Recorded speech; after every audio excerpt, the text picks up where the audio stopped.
Welcome to Perspectives On, where we're giving the world a voice. Our theme is investing in our planet, and we will continue to give the world a voice by celebrating Earth Day by lifting up that theme. I am Lyra Lane White, your host, and alongside with me today are my fellow climate advocates, Reverend Alan Jenkins and Reverend Michael Malcolm. But what would you all say is the most pressing concern with the climate crisis right now? Um, If what, I what would, could, if I could jump in, maybe just a precursor to that. Um, what theologian? I can't quite remember it, but it said that a mistake about creation is a mistake about God.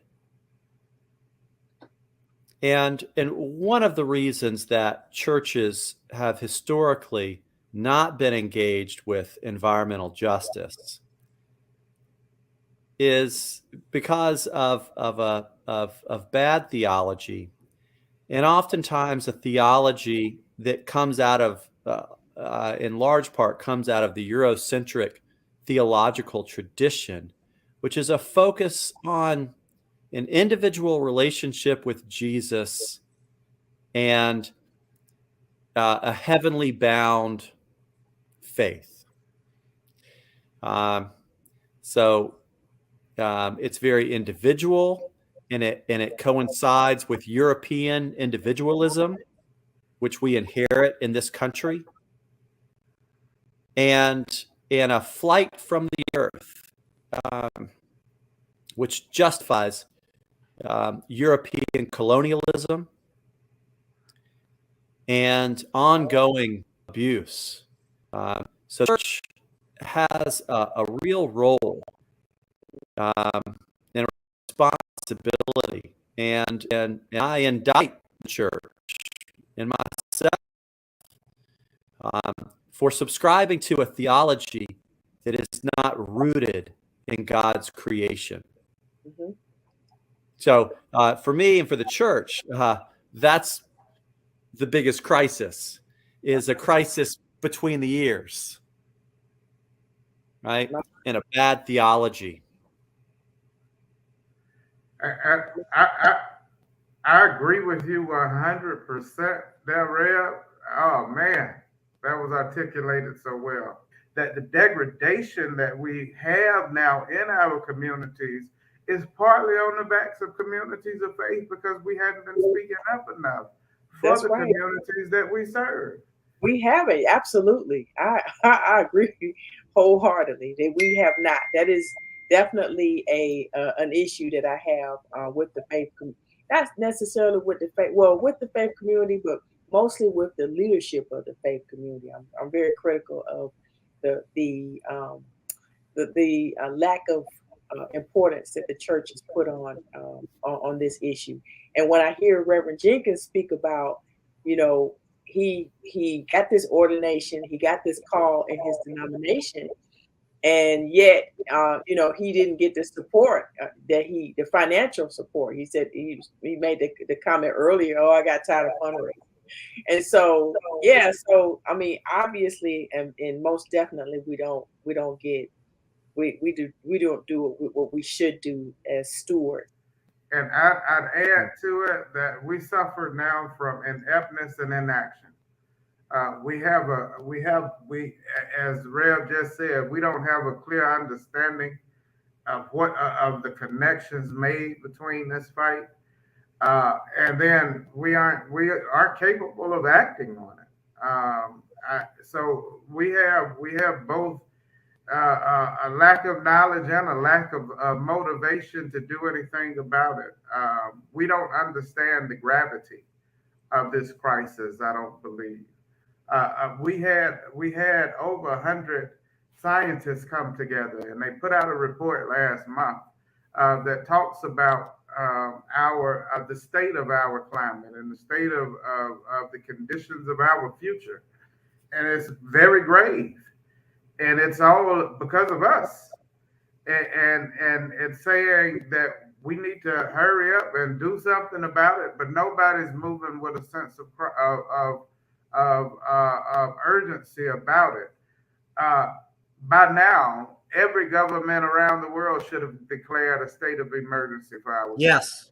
And the reality is, if we're going to say that we want to lead in this space, we should have been the first to declare a state of emergency so that we can mobilize enough resources and mobilize the urgency necessary to defeat this thing. But we're still haggling over how we going to save how we going to save this system that has doomed us. Instead of us looking at ways of how we can change and replace to build a better tomorrow. We fighting against the things that'll help us the most. We fight against solar. We fight against weatherization. We fight against wind. We come up with all kind of excuses to continue propping up this chaos and crap that we have. Excuse me, I didn't mean to go that far, but we keep trying to find a bandage for something that's clearly need to be amputated. So at some point, we've got to own it, or else it's owning us, whether That's we like right. it or not. Thank you. This is a new word for me, Lent and the Anthropocene. Yeah. And it kind of speaks on just a little bit on what you're talking about. And you and Reverend Malcolm, the two of you are very familiar with the term. And so I just want to give you guys an opportunity to share and talk a little bit about that subject and about the article. And I appreciate your perspective. Well, thank you, Dr. White. Rev, I'm gonna take over for a minute and moderate on this part just because you wrote the article. Okay. I had an opportunity to glance over it just a little bit. But in light of the conversation that we've been having with the IPCC report, as well as us talking about just now the rainforest, I know in my touring of the South, in particular the Gulf South, looking at the biomass and the deforestation that's happening. When we talk about Anthropocene and talking about man's activity and what we've actually contributed to our ecological system, talk to me a little bit more about your article and what you see theologically that we've gotten right or wrong, or your position that you've taken in the article when it comes down to our whole view on this Anthropocene construct. Yeah. Well, thanks for the opportunity. I really appreciate it. I poured a lot into that article with the help of some doctoral PhD students at Emory's School of Religion, and this is a site that they have developed, political theology. First, Anthropocene. So the prior to this current new geological era that we're in, the last geological era that we have been in is called the Holocene. The Holocene has been a very stable, characterized by a very, very stable climate for the last 11,000 years. Prior to that, we had a minor ice age. Okay. There's always a little bit of fluctuation in the Earth's temperature. It takes a while to get to a colder place. It takes a while to get to a warmer place. So there's always a little bit of fluctuation. But this time we are changing into a new geological era, a new temperature, and we are affecting the whole planet and all ecosystems, not just one or two here or there. And so this to me is so we're closing the window on the last 11,000 years where the human species has been able to flourish under a very stable climate for agriculture, for transit, you name it, development of cultures and all of this. So so we are going through a threshold in what I call an apocalyptic threshold. And when I say apocalyptic, I don't mean the end of planet Earth. What I mean is by apocalypse means a revealing, a revelation. And it is being revealed to us that the predominant economic models of consumption and unsustainable relationship with the earth is being exposed so powerfully to all of us now. So it is being revealed that global free market capitalism, unfettered capitalism that focuses on competition against versus cooperation with creation and with our brothers and sisters of humanity. That's being exposed as the defunct system that it is.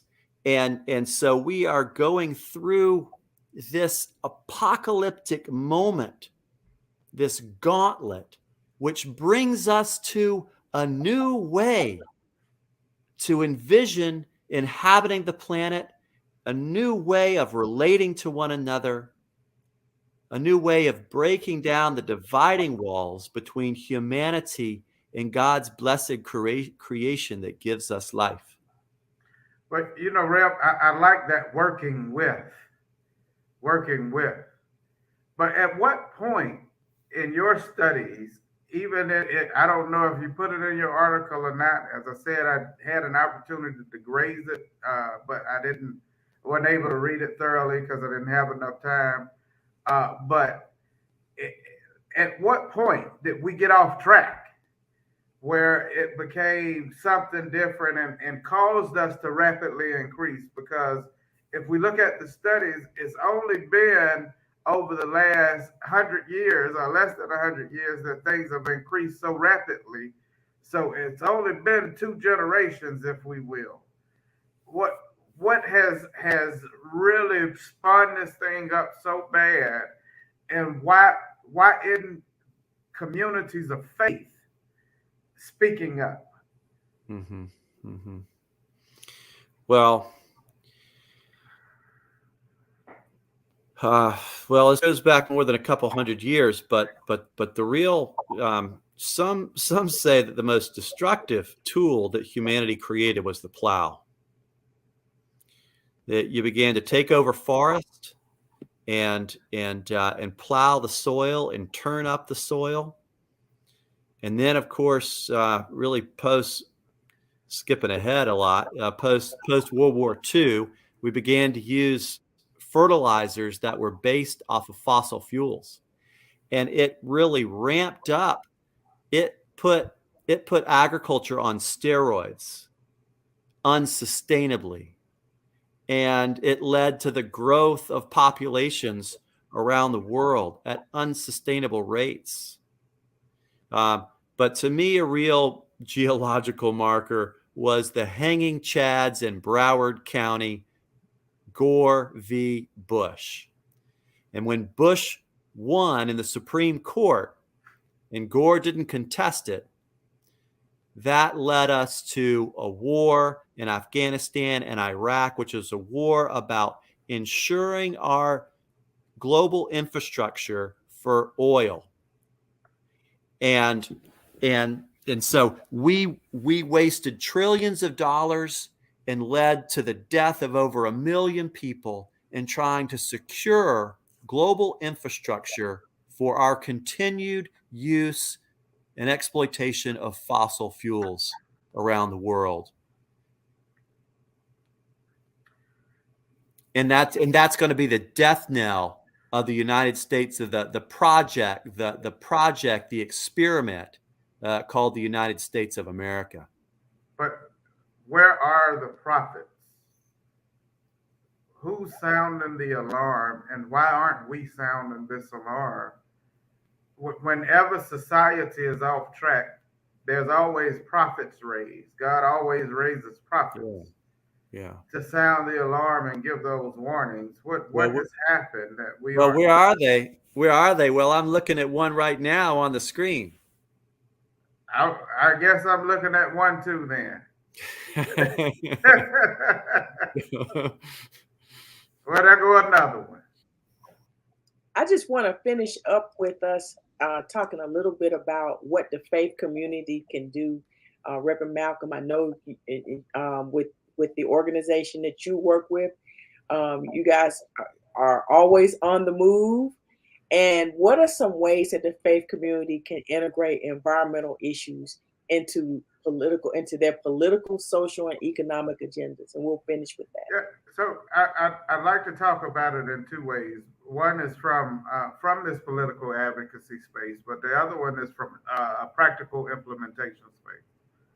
Okay. So political advocacy space, there are two things that we have as communities of faith. Most times, we have a building or land, and we have people. Um, you speak as a congregation for not, excuse me, for not just yourselves, but for all of those who are in your congregations, but also those who they influence. So you have, as communities of faith, the greatest chance for making an influence and fighting for your communities that you care about and the communities that you care for. So being able to educate yourselves on the various political issues that are happening in your communities, and hint, hint, looking real hard at your energy bills and looking at who controls your energy, because that's one of the biggest ways that we die, excuse me, health wise as well as economically. We die from our energy bills. So being able to really understand that and how to advocate for and against uh, the energy insecurities that happen in our communities. The other thing is looking at the practical implementation. We have a program that we call We Rise, weatherize in every resident in the Southeast. We Rise is going in and working with communities of faith to care for their communities by doing community action days and getting involved in weatherizing homes, which is simply going into these households and basically filling up the holes so that you can help them to save on their energy bills, but also keep the outside pollutants from getting inside the homes. So these are two practical ways. But another way that I really want us to look at, and something I've been trying to wrap my mind around, but I think it's extremely important, something that my brother Orlando Scott there at Amplify Church in Atlanta is doing, changing his landscape for the congregation, changing that into an edible landscape to feed the community. And what would it look like if we had our churches, our communities of faith, our households of faith? What would it look like if we used that land that we normally would either use to just look beautiful or use it for parking? But we take that land and we build some edible landscapes, and we can grow our own vegetables that we can help our congregations to eat from and to be able to save on their household bills from, so that Absolutely. that funding can go back into ministry to do even further ministry in the community and for the congregation. So just really being able to utilize your space, being able to Right. utilize your space when storms and when different disasters come. One thing about it, the IPCC report has reported that if we don't do something about it, we gonna suffer even worse. But it also says that, hey, there are some things that's irreversible, and we're That's not right. going to be able to do anything about it. So now we need to adapt to it. What would it look like for communities of faith, for households of faith, to get involved in this adaptation process and really being able to serve their communities that they worship or that worship with them or that they serve that they sit in, so that they'll be able to survive through the worst of these things. Well, you said a mouthful, and I will definitely encourage. I try to encourage and I challenge community leaders, congregational leaders, not just in the ordained ministry, but in the the in the lay clergy and lay members as well. We need to take action.